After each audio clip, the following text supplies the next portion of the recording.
CUET 2025 के exam में बचे हैं महज 15 दिन और आपके दिमाग में ढेरों सवाल चल रहे हैं। सबसे बड़ा सवाल यह कि कितने शिफ्ट में होगा एग्जाम। इस पर मैंने वीडियोस बनाए हैं कि पिछली बार 3 शिफ्ट में हुआ था एग्जाम, तो इस बार भी 3 ही शिफ्ट रखने के चांसेस हैं। वैसे तो इन्होंने अपने नोटिस में यह कहा था कि हम जो है the examination will be conduct on multiple shift, ठीक है, depending on the number of student. तो नंबर ऑफ स्टूडेंट ज्यादा होंगे ही, पर सबसे बड़ा प्रश्न यह है कि अगर 3 शिफ्ट में एक दिन में एग्जाम हो रहा है तो क्या हमारे 3 डोमेन पेपर हैं तो तीनों एक ही दिन में होंगे या अलग अलग दिन में होंगे। इस पर अगर मैं बात करूं तो अगर 3 शिफ्ट में एग्जाम हो रहा है, आपने 3 डोमेन सब्जेक्ट लिए हैं, 3 डोमेन सब्जेक्ट, जैसे मान लेते हैं आपने हिस्ट्री लिया, आपने पॉलिटी लिया, आपने इकोनॉमिक्स ले लिया, ठीक है।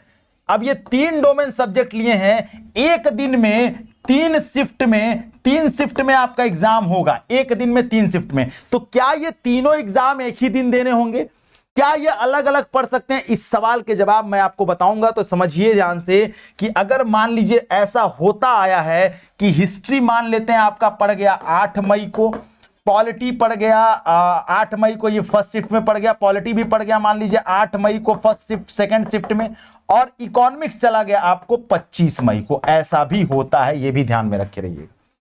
ऐसा भी होता है, ऐसा भी होगा कि एक ही दिन में तीनों एग्जाम आपका हो जाएगा। ऐसा भी होगा कि एक एग्जाम आज हुआ, एक एग्जाम 5 दिन बाद होगा, एक एग्जाम उसके 5 दिन बाद होगा। ऐसा भी होगा कि एक एग्जाम आज होगा, एक एग्जाम अगले दिन पड़ जाएगा। डोमेन आपने ऐसे दे दिया, पता चला जीएटी आपका पड़ गया, जीएटी पड़ गया 8 मई को थर्ड शिफ्ट में, जीएटी पड़ गया 8 मई को थर्ड शिफ्ट में, और हिस्ट्री पड़ गया आपको 8 मई को फर्स्ट शिफ्ट में, पॉलिटी पड़ गया 8 मई को सेकंड शिफ्ट में, और इकोनॉमिक्स चला गया 25 मई को, अगर आपने पेपर सेलेक्ट किया है तो ऐसे। तो इस बात के लिए आप एकदम निश्चिंत रहिए कि एक दिन में अगर 3 शिफ्ट का एग्जाम है तो तीनों शिफ्ट में भी आपके पेपर पढ़ सकते हैं। एक ही शिफ्ट में पढ़ सकता है, एक शिफ्ट में पढ़ के फिर अगले शिफ्ट में पढ़ सकता है, उसमें बीच में आपको गैप दिया जाता है। अब सबसे बड़ा प्रश्न ये है कि आप परेशान मत होइए, सेंटर शिफ्ट में अगर एक शिफ्ट में एक दिन में अगर दो शिफ्ट में आपके 2 पेपर हैं तो वो मोस्टली चांस रहता है कि उसी सेंटर पे होगा। हाँ, अगर आपका दिन बदला, जैसे 8 मई के दिन अब इकोनॉमिक्स चला गया 25 मई को, तो 25 मई का सेंटर चेंज हो सकता है। वो आपका जब एडमिट कार्ड आएगा तो आपका पेपर लिखा होगा उस पर, एक मैंने वीडियो बनाया एडमिट कार्ड पे कैसा दिखता है आपका, तो उस पर पेपर लिखा होगा, पेपर में आपका सेंटर लिखा होता है, कौन सा पेपर किस सेंटर में है। तो आपके सारे पेपर एक ही सेंटर पे हो ये भी जरूरी नहीं है।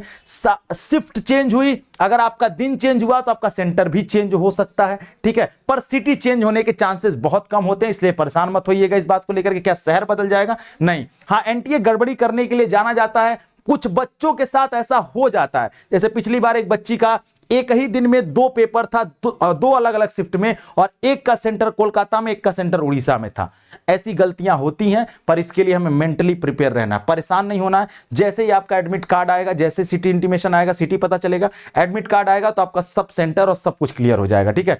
तो कितने शिफ्ट में होगा, तो 3 शिफ्ट मान के चले हम इस एग्जाम के लिए। हाँ, एक दिन में तीनों शिफ्ट में आपका पेपर हो सकता है, 2 में भी हो सकता है, 1 में भी हो सकता है, एक एग्जाम 10 दिन के गैप पे भी हो सकता है। ये सब कुछ आपको एडमिट कार्ड पे ही पता चलेगा, उसके पहले नहीं पता चलेगा कितने शिफ्ट में होगा और कब होगा, ठीक है। तो इस बात के लिए परेशान मत होइए, चैनल को सब्सक्राइब करके रखिए। हम जरूर कोशिश करते हैं आपको अच्छी इंफॉर्मेशन जो आपके लिए परेशानी बन रही है वो लेकर आपके लिए आए, आपकी परेशानी दूर करें। अगला वीडियो किस पर चाहते हैं कमेंट सेक्शन में बता दीजिएगा, और सबसे इंपॉर्टेंट ये है कि किस यूनिवर्सिटी को टारगेट कर रहे हैं जरा ये भी मुझे जानना है। तो चलिए मिलते हैं फिर अगले वीडियो में। थैंक यू सो मच, जय हिंद।